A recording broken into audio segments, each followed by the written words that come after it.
The US Embassy in SEOULAFP handout. North Korean workers appear to be digging near the spot where a soldier made a dash across the border earlier this month. North Korea has replaced dozens of guards and fortified a section of its border with South Korea following the dramatic defection of one of its soldiers last week, a report said Friday.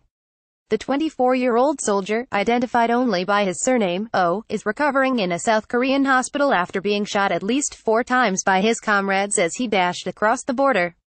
We've detected signs that all North Korean guards at the Joint Security Area JSA were replaced immediately after the defection, South Korea's mass-circulated Chosun Ilbo Daily said, citing government sources.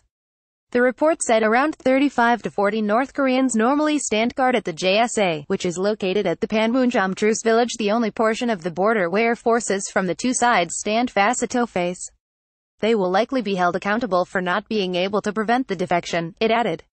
Oh made his dash over the border at Panmunjom on November 13. Footage showed his former comrades opening fire on him as he raced on foot over the line that divides the two countries. After driving a military jeep to the JSA, he was shot at least 4 times in his daring bid, and was found by South Korean troops slumped in a pile of leaves just south of the border.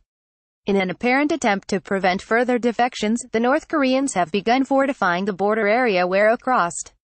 A picture posted on the Twitter account of acting U.S. Ambassador to South Korea, Mark Knapper, showed North Korean workers digging a deep trench on the North Korean side of the line as soldiers looked on.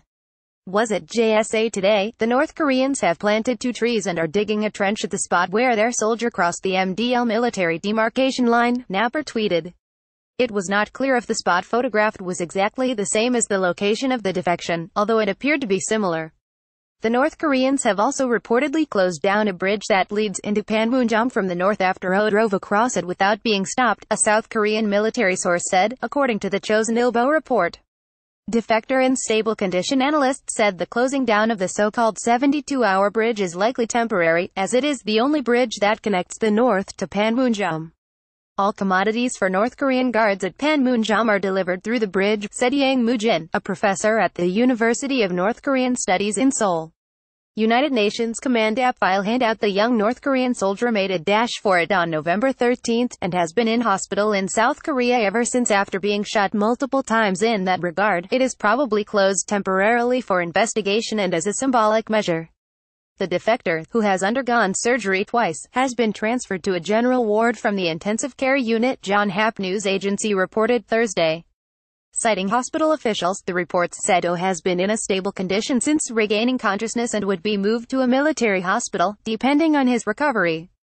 U.S. forces in Korea on Thursday recognized 6 South Korean and U.S. servicemen at the JSA for their efforts in rescuing the North Korean defector, its official Facebook page said. The security camera footage released by the UN command showed soldiers crawling towards the injured North Korean soldier and hauling him to safety.